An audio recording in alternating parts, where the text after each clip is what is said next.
Përhapja e fruthit në Kosovë është në rritje. Vetëm javën e kaluar u regjistruan 21 raste të reja, teksa nga muaji i prilli këtij viti u konfirmuan gjithsej 99 raste. Për krahasim, në periudhën 2021-2024 ishin vetëm 3 raste. Çfarë shkaktoi këtë rritje dhe a mund të çojë fruthi deri në vdekje tek fëmijët që nuk janë vaksinuar?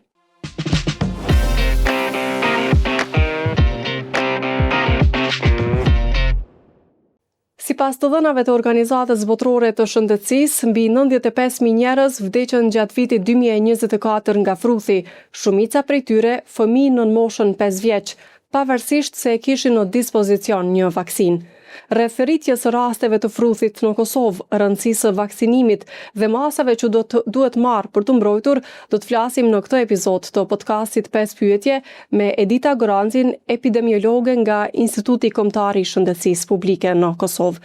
Përshëndetje, mirë se erdhët zonja Goranci. Faleminderit, Naci. Atëherë, a mund na thoni se çfarë ndodhi që u përhapën kaq shumë raste të fruthit në 2 vitet e fundit, kryesisht gjatë këtij viti në Kosovë, për dallim që në 2021-2024, siç e thash, kanë qenë vetëm 3 raste dhe ato të importuara. Po flaka, është e papranueshme për me na u kthy fruthi, prap edhe pse një kohë, disa vite e kishim haru fruthin si smundje në mesin tonë. Sikurse edhe gjitha vendet e botës, edhe te ne na u rikthy fruthi. 2024 ishte numri më i madh i rasteve të konfirmuara në botë për 25 vitet e fundit. Edhe te ne në Kosovë erdhë tash faktikisht është rritur numri i rasteve shumë krahasim me vitin e kaluar, edhe rastet janë duke u rrit ende. Pse? Kur i kishim mbulueshmërinë mbi 95% me vaksinën e kundër fruthit, me vaksinën e me marë, atëherë edhe ne kemi qenë rahat, po dhe situata ishte e qetë epidemiologjike. Edhe kur prezantohen rastet edhe në çdo komunë, në çdo shtet, rastet pozitive paraqiten ato vende ku ka fëmijë të pavaksinuar. 2016-17 ne kishim epideminë e fruthit, ku ishin rreth mbi 700 raste të konfirmuara pozitive, edhe ishte një përjetim pas një kohe të gjatë pa fruth. Edhe ishte e papranueshme, edhe tash është e papranueshme për neve epidemiologëve që me ekzistu një vaksinë, me pas në shërbim, edhe me pas qasje çdo prind, çdo fëmijë me marr vaksinën, çdo cep të Kosovës, çdo qendër të vaksinimit është falas, nuk ka nevojë as me caktu termin, domethënë qasja është shumë e lehtë, vaksina është gjithandej edhe me mbron shumë, domethënë 93% mbron doza e parë, derisa doza e dytë 97%. Është njëra ndër vaksinat më të sigurta, edhe më shumë që një përqindje të madhe të... Është vaksinë që fëmijët e marrin në moshën e hershme, me sa e di. Një vjeçare apo jam gabim? Po, moshën 1 vjeçare marrin dozën e parë, derisa në moshën 6 vjeçare marrin dozën e dytë. Dhe sipas jush, rastet që sot janë me fruth janë fëmijë që nuk janë vaksinuar as me dozën e parë dhe as të dytën. Po, si që thash, vaksina është e sigurt edhe mbron fëmijën nga fruthi. Prandaj të gjithë ata të cilët infektohen edhe smurën, të gjithë mundemi me infektu, pa ata të cilët e pësojnë me smundje janë fëmijët të cilët janë të pavaksinuar. Dhe pikërisht në të pjesë desha të pyes cilët janë personat më të rrezikuar? Janë vetëm këta fëmijë që s'kanë marrë vaksinën apo a ka dhe rrezik për të rriturit? Të gjithë ata që nuk janë të vaksinuar janë në rrezik nga fruthi. Posaçërisht personat me imunitet të ulët, posaçërisht fëmijët në 5 vjeç. Fruthi është një ndër smundjet shumë kontagjioze, edhe është një ndër smundjet që ende shkakton një vdekshmëri shumë të lartë në moshën në 5 vjeçare. Pastaj shtatzonet janë më të ndihshme, meqense mundet edhe fëmiu me psu gjatë rritjes intrauterine, me psu me pasoja apo të përfundoj shtatzania me abort. Janë disa grupe që kanë një rrezikshmëri më të lartë, mirë po fruthi nuk zgjedh. Domethënë fruthi infekton të gjithë. Fatmirësisht që vaksina mbron, e fatkeqësisht sëmurën edhe mund të vdesin nga fruthi ata personat të cilët nuk janë të vaksinuar. A mund na tregosh doktorish cilat janë simptomat e para që shfaqen tek një fëmijë apo tek një i rritur nga fruthi edhe çka i shkakton atij kjo sëmundje? Po, fruthi munde me thonë që është një sëmundje e rëndë, me qenë se 30% të rasteve përfundojnë me komplikime. 1 deri në 2 fëmijë vdesin në 1000 persona të sëmurë. Mos harroj ta them këtu edhe në vende të varfra, në vende me të ardhura të ulta, mund të vdesin edhe deri në 30% të fëmijëve të infektuar. Me qenë se kushtet shërbimet spitalore nuk i kanë ashtu të shërbimet e mira të kompletuara për trajtimin e këtyre rasteve. Për dallim në Kosovë trajtohen fëmijët me kohë, rreth 80% rasteve që i kemi pozitiv janë trajtuar në spitale, 3 janë trajtuar në intenziv me një kujdes tepër të mirë, është i dhënë një shërbim shumë i mirë edhe janë nxjerrë ata fëmijë duke i dhënë imunoglobulina me respirator, me të gjitha trajtimet e mundshme edhe i falenderojmë atyne pediatrave, atyne intenzivistave që kujdesen për ata fëmijë. Domethënë është një sëmundje e rëndë, edhe pse në popullat ende e konsiderojnë si sëmundje e fëmijërisë, sëmundje lehtë e fëmijërisë, po tani kohëve të fundit po e shohim që komplikimet janë duke ushtuar ende edhe fëmijët në Kosovë, po i shohim fëmijët se si po e përjetojnë fruthin në formë të rëndë. Ata fëmijë spitalizohen, ata fëmijë të cilët kanë nevojë për trajtim më intensiv.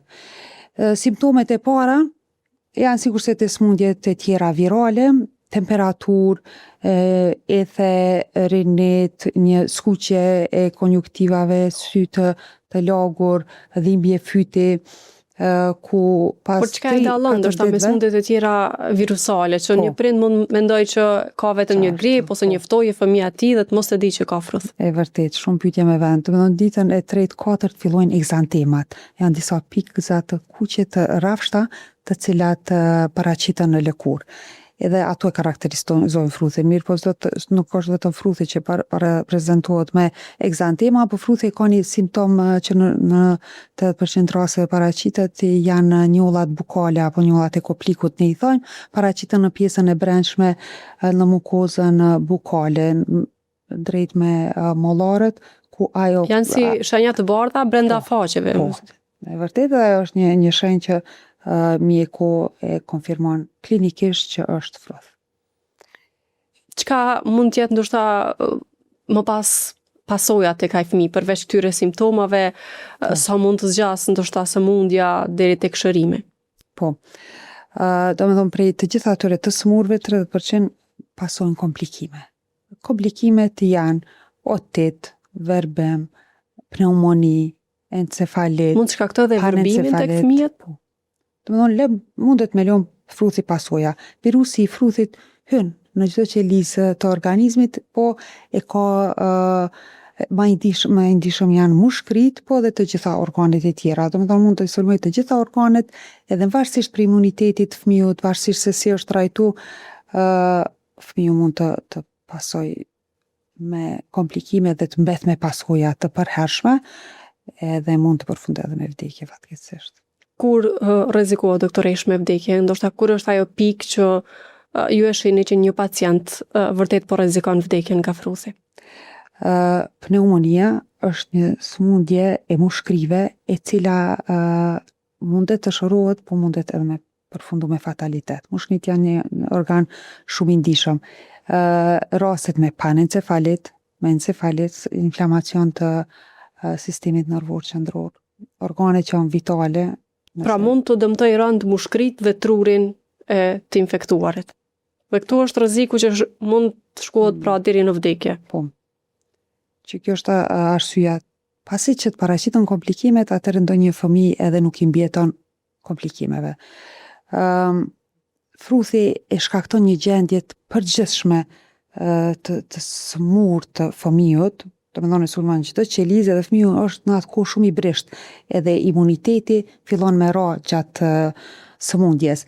Edhe në atë kohë thuhet si immunity amnesia i haron edhe trupi, fruthi qaq e sulmon organizmin, është sulm agresiv për organizmin, edhe imunitetin të cilën e ka edhe për ndaj shkaktarëve tjerë të sëmundjes, fillon të bie. Edhe këta janë të ndihshëm edhe për infeksione pastaj bakteriale. Gjatë dekursit të sëmundjes fëmiu mund të infektohet edhe nga shkaktarë të tjerë dhe komplikohet edhe me infeksione të organeve, infeksione të rënda respiratore, sistemi nervor. Nga këto rastet e reja që u tha se janë 21, vetëm javën e kaluar në Kosovë, a është ndonjë prej tyre që ndoshta ka fazë të tillë të rrezikshmërisë nga sëmundja? Po, deri tani janë raportu 3 raste që janë trajtu në intenziv me shumë komplikime. Domethënë fëmijët të cilët komplikohen, japet kujdes intensiv. Pra ka pacient fëmijë që janë ndoshta në rrezik të ndoshta fatal nga fruthi. Po, flokam. Se unë vetëm e thash, në 1000 fëmijë, tash ne kemi dhe dje janë konfirmu dhe 2 raste të reja, domethënë 100 fëmijë kemi të infektuar, të konfirmuar me laborator, të konfirmuar. Ka dhe prej atyre fëmijëve që nuk vijnë fare me kërku edhe shërbim, ka mundësi me pas edhe të tjerë të infektuar, por në 1000 fëmijë të infektuar 1 deri në 2 vdesje. Mund të vdes. A mund në kushte normale dhe kur ka ndonjë çpërthim të rasteve, i numri i madh i rasteve dhe shërbimet shëndetësore e japin maksimumin, mirë po ndoshta nuk i mbulojnë të gjitha shërbimet për të gjithë fëmijët që kërkojnë trajtim, edhe në ato raste rritet numri i vdekjeve. Domethënë në shtetet të cilat janë me të ardhura më të ulta apo të ulta me atëherë shërbimet nuk janë. Ka ngarkesë dhe nuk ka mjaftueshëm edhe shërbime. vdekshmëria është shumë e lartë. A mund na tregoni doktoresh si bëhet bartja e kësaj sëmundje prej një personi tek një tjetër? Ta zëm një fëmijë që ka rezultuar i infektuar me fruth, si mund bartet sëmundja tek një fëmijë tjetër? Po. Domethënë kontagjiteti është shumë i lartë. Një fëmijë infektuar i infekton 90% të kontakteve, personave 90% të tjerëve që i ka kontaktu. Po. Ata të cilët nuk janë vaksinuar. Sëmundja përhapet shumë lehtë me ajër. Sëmundjet të cilat përhapen me ajër është vështirë me i ndalu. Edhe gjatë të folurit, të shtitjes, kollitjes, hudh jashtë virus, përmes spërklave edhe i infekton çdo që e ka afër. Përveç me trakt respirator, ato spërklat hudhen edhe në sipërfaqe, në ajër, deri në 2 orë virusi qëndron në ajër, edhe në sipërfaqe aty ku qëndron. Fëmiu i sëmur edhe gjatë prekjes së personave të shëndoshme, duar, të syve, të hapësirave nazale, të gojës i merr virus gjatë kontaminimit me sipërfaqe aty ku e prek. Domethënë deri në 2 orë virusi qëndron ato hapësira. Dhe brenda këtyre 2 orëve pra lehtësisht mund bëhet bartja. Sa është ndoshta virulenca është shumë e lartë. Po, koha e inkubimit të virusit tek një pacient, sepse ta zëm dikush mund ta di që ka qëndru fëmia e tij me dikë me fruth, por ka kalu ditën e parë, s'ka asnjë shenjë dhe nuk shqetësohet se mund të jetë infektuar. Po. Koha inkubacionit është 7-9 deri në 14 ditë, mesatarja është 10 ditë. 9 deri në 11 na e thojmë plus 1 minus 1 nga 10. Pra 10 ditë derisa të shfaqen simptomat e para. Po, prej momentit të infektimit, edhe që ajo inkubacioni nuk është i shkurt edhe nuk është shumë i gjatë, mirë po edhe që ajo inkubacion na hup edhe atë kontaktin edhe me pacientin, ai ka pas një kontakt para 10 diteve, edhe e haron edhe prindi nëse ka qenë diku ose me e gjetna atë rrugën ku e ka marrë infeksionin. Edhe ai fëmijë pastaj është infeksioz në fazën prodromale, edhe atëherë kur i ka të simptomet e përgjithshme që ju thash të infeksionit, edhe prindi edhe mjeku nuk e ka të qartë me çfarë të smuri ka të bëj, mirë po ne në këto sëmundje ngjitse e marrim diagnozën klinike, simptomatologjin, pastaj konfirmohet me diagnozë epidemiologjike, se ka pas kontakt me raste me fruth edhe kur edhe kush, edhe në fund e diagnostifikojmë me konfirmim laboratorik. Po edhe të trijat, nëse njëna prej këtyre diagnozave është pozitive, atëherë konsiderohet si froth i dyshemt. Ju përmendët në fillim që 1 vjeç është mosha kur merret doza e parë e vaksinës, 6 vjeç doza e dytë. A ka efekt vaksinimi me vonesë? Ta zëm dikush që vendos të vaksinoj fëmijën pas moshës 1 vjet, 2-3 vjet, ndoshta t'i jap dozën e parë, a ka efekt për ta mbrojtur atë nga infektimi i fruthit? Po patjetër, asnjëherë nuk është vonë me marrë një vaksinë. Çfarëdo vaksina e posaçërisht vaksina e fruthit. Gjatë tërë jetës ne marrim vaksina. Mirë po, qëllimi i vaksinimit, pse bëhet me kohë, me kalendar të vaksinimit me kohë të caktuar, meqense se është koha më e mirë, më optimale për me mbrojtë atë fëmijë nga sëmundja, nga komplikimet. Prandaj sa më herët me marr, aq më mirë. Mirë po, edhe nëse nuk e ka marrë me kohë, atëherë sa do vonë më mirë është me e marrë, imuniteti arrihet nëse fëmiu nuk është infektu ma herët. Domethënë qëllimi është që na me e dhanë vaksinën ende pa u infektu fëmijën. Para se t'infektohet. Po çka me fëmijët që ende s'kanë mbush 1 vjeç dhe ende se kanë kohën për të marrë vaksinën? Po. A rrezikohen? Po ata fëmijë e bartin imunitet nga nana transplacentar edhe e kanë imunitet të trashëguar nga nana nëse nana ka kalu sëmundjen apo ka qenë e vaksinuar. Edhe prandaj edhe është caktuar që kjo koha kur me dhanë vaksinën e me marrë, meqense edhe efektshmëria e vaksinës është maksimale kur e merr moshën 1 vjeçare.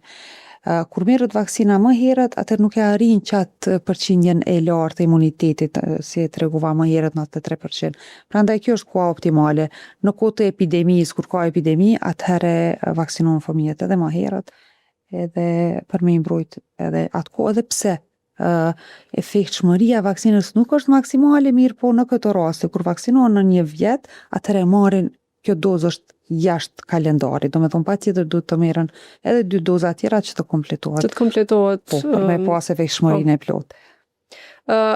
Ka shumë prind që edhe vetë fakti që tashmë ka fëmijë kaq shumë të pa vaksinuar dhe të rrezultuar me fruth, i bie që ka pas shumë fëmijë që nuk janë vaksinuar në kohë se ende nuk janë vaksinu fare. Çka janë arsyet e prindërve, ndoshta që këto ditë po sjellin fëmijët e tyre me fruth, tregojnë që jo, s'u kemi jap vaksinën.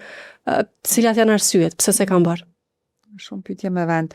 Më herët prind e tana kanë dërgu me e marrë të njëjtën vaksinë dhe ne i kemi marrë. Në atë kohë po asnjëherë s'ka qenë një pikë pyetje a me e marrë vaksinën apo jo. Në Kosovë gjithmonë vaksinat te kalendari të rregullt janë obligative, edhe çdo fëmijë, çdo qytetar i Kosovës dhe çdo prind e ka obligim me vaksinu fëmijën e vet. Pse? Ai rrezikon fëmijën e vet, po rrezikon edhe rrethin. E qenë se kur është një mbulueshmëri e lartë me vaksinim, i mbrojmë edhe ata fëmijë të cilët janë të brisht, që kanë imunitet të ulët, që nuk munden me marrë vaksinën, se vaksina është vaksinë e gjallë, ose ka ndonjë kundërindikacion tjetër. Prandaj, në Kosovë nuk lejohet asnjë fëmijë i pa vaksinuar të rrezikojë edhe fëmijët e tjerë, se është e obliguar me ligj.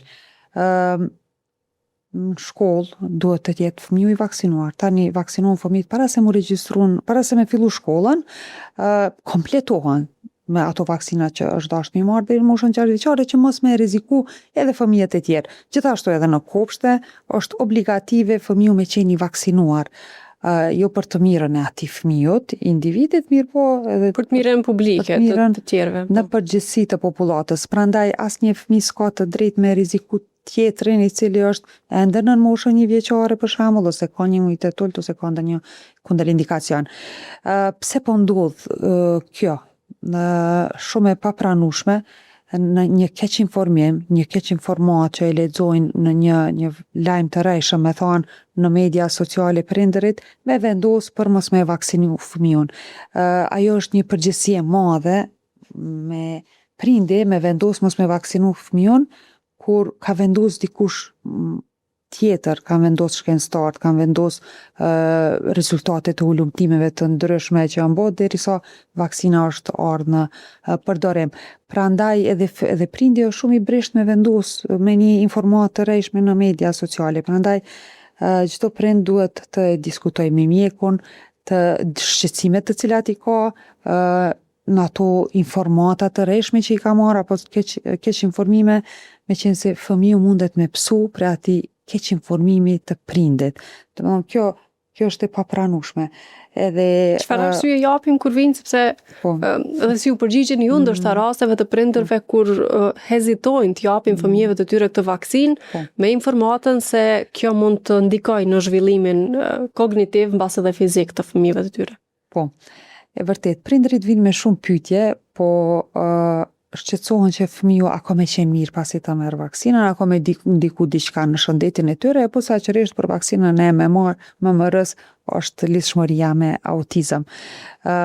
Fatkeqësisht në 89 në Angli është publikuar një hulumtim jo i hulumtuar mirë, edhe është dalë në publik edhe kanë marrë atë informatë të rreshme të gjithë prindërit në atë kohë, edhe është bë lajm nga gazetarët, një lajm i rreshëm. Ai hulumtim pastaj është tërheqë, Që kjo vaksinë shkakton autizëm. Po, që ka lidhshmëri e MMR-i, ka mundësi me pas lidhshmëri me autizëm. Qashtu ka qenë e publikuar si rezultat në atë kohë një pediatër, Andrew Wakefield. Pastaj aty është marrë licenca, se ka qenë një publikim i rreshëm, është tërheqë nga publikimi, është ndëshku, do me thonë, në Angli këta mjekë të cilët flasin kundër vaksinimit, ata i quajnë duart i kanë duart e ndyta edhe luajnë me zjarr. Do me thonë, i kanë duart e dyta me gjak dhe luajnë me zjarr. Mjekët, do me thonë profesionistët shëndetësor. Edhe të në Kosovë, qytetarët i besojnë shumë punëtorëve shëndetësor. Edhe mjeku aty këtu ndonjë mjek, nëse e jap një lajm të rrejshëm, atëherë është një dobësi e atij profesionisti shëndetësor, se ne profesionistët shëndetësor e kemi obligim me u bazu në të dhëna të bazuara në dëshmi. Evidence-based na e quajmë, hulumtimi bëhet, dalin rezultatet, bën hulumtime prestigjioze, të testuar, shkon fazë mas faze testimi i fëmijëve në këtë rast me vaksinën e MMR, edhe del një rezultat që prandaj na jemi dhe rahat me rekomandu një vaksinë të tillë. Meqenëse se është vaksinë e sigurt edhe shumë pak ka efekte anësore. Në këtë rast, këtë lidhshmëri, kur është publikuar lajmi i rreshëm, pastaj kanë pas sfida shumë shtete evropiane, edhe kanë bërë hulumtime prestigjioze. Danimarka me gjysmë milioni fëmijë ka bërë një hulumtim që nuk e ka gjetë asnjë lidhshmëri me autizëm. Pastaj Finlanda, pothuajse shumë shtete evropiane janë bërë me mira hulumtime dhe deri tani asnjë lidhshmëri nuk është gjetë me MMR. Na në mjeksi thojmë 1+1 asnjëherë s'bojnë 2. Gjithmonë na bazohem në të dhëna shkencore. Prandaj në të dhëna shkencore nuk shkruan edhe nuk është dhënë si rezultat që MMR-i shkakton autizëm. Është bën një trend me shty vaksinën e MMR-it mos me marrë në moshën atëherë kur është 12 mujore, edhe ne i kemi pothuajse mbi 50% të rasteve, 50 raste janë të kësaj grup moshe 1 vjet deri në 2 vjet ku e kanë shty, e kanë pas mundësinë me marrë vaksinën edhe e kanë shty fatkeqësisht ata fëmijë po na infektohen. Pse shtyn? Hajde t'ja shtym kur fillon fëmiu me fol, ta shohim simptomet e autizmit. Po autizmi në të vërtetë simptomet e autizmit fillojnë moshën 6 mujore. Prindi vetëm e vëren kontaktin sy me sy, prindi me fëmiu nuk kontakton, nuk loz me si fëmijët e tjerë. Do të thonë prej 6 muaj deri në 12 muaj fëmiu veç i shfaq disa simptome të autizmit. Prindi nëse është vigjilent edhe e vëren, po edhe mjeku familjar mund t'i vërej këto simptome. Mirë, po ato simptome që shprehen më shumë janë mbi moshën 12 mujore, prandaj edhe prindi e bën atë lidhshmërinë. Ne kemi shumë fëmijë këtu në Kosovë që nuk e kanë marrë ende vaksinën e MMR-it edhe janë diagnostifikuar me autizëm. Po që kjo është, domethënë bëj apel të prindërit që t'i besojnë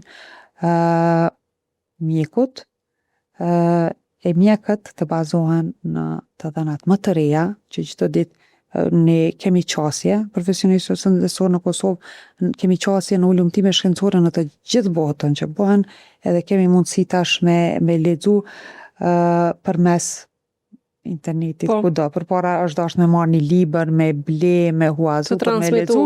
Tash është një kohë shumë moderne edhe kemi qasje në hulumtime të dëshmuara edhe të konfirmuara shkencëtarisht. Për fund, doktoresh, me këtë rritje të rasteve të infektimit me froth në Kosovë, a rrezikon vendi të shkojë në një situatë ndoshta të jashtëzakonshme ku te i kalohet ndoshta normalja ose mesatarja e rasteve që ju mund të menaxhoni dhe të përhapet më shumë sëmundje? A din si ne epidemiolog thojmë një rast me froth, ne veç e quajmë epidemi. Në libra tona edhe shkruan dy e më shumë rastet me një shkaktar në një vend, nga një smundje, nga një nga një shkaktar, nga një vatër infeksionit është epidemi, mirë po te fruthi një rast kur e kemi në popullatën tonë, atëre ekziston mundësia me u rrit rastet. Thash, si përhapet fruthi, prandaj ne po të merohemi me pas një situatë, me pas fruthin edhe me na u rrit raste çdo ditë, me qenë se ekziston vaksina. Është e papranueshme në këtë kohë. Në këtë kohë me na usmu fëmijët, me mbet me pasojë apo me na vdek nga fruthi në këtë situatë kur e kemi vaksinën. Domethënë e kemi shpëtimin. Vaksina e MMR-it shpëton jetë. Çdo vaksinë posaçërisht e MMR-it se e sheh efektshmërinë e ka shumë të lartë, e sheh rezultatin me njëherë. Edhe ata fëmijë të cilët kanë kontakt me persona me froth deri në 72 orë munden me marrë vaksinën edhe ka me pas bile pak efekt që mos me përjetu shumë rëndë smundjen. Mirë po, është situata e menaxhueshme sipas jush me gjithë këto apele që bën ditëve të fundit edhe nga IKSHBK për derisa kemi fëmijë të pavaksinuar, nuk mundem me thonë që është situata e menaxhueshme. Domethënë çdo fëmijë i Kosovës i pavaksinuar që jeton në Kosovë është në rrezik nga fruthi. Fruth kemi gjithandej Kosovës. Në Prishtinë janë 35 raste, në fush Kosovë janë 26 raste. E mos them në shumë qytete të tjera, domethënë fruthi përhapet shumë shpejt. Përhapet me ajër. Faleminderit shumë për bisedën dhe gjitha informacionet, doktoresh. Gjithashtu. Faleminderit për kohën që ja kushtoni shëndetësisë dhe shëndetit popullatës. Faleminderit. Shikues dhe dëgjues të Radios Evropa e Lirë, ishte edhe ky epizodi i kësaj jave i podcastit 5 pyetje kushtuar rritjes së rasteve të infektimit me froth në Kosovë. Shihemi dhe dëgjohemi të shtunën e radhës.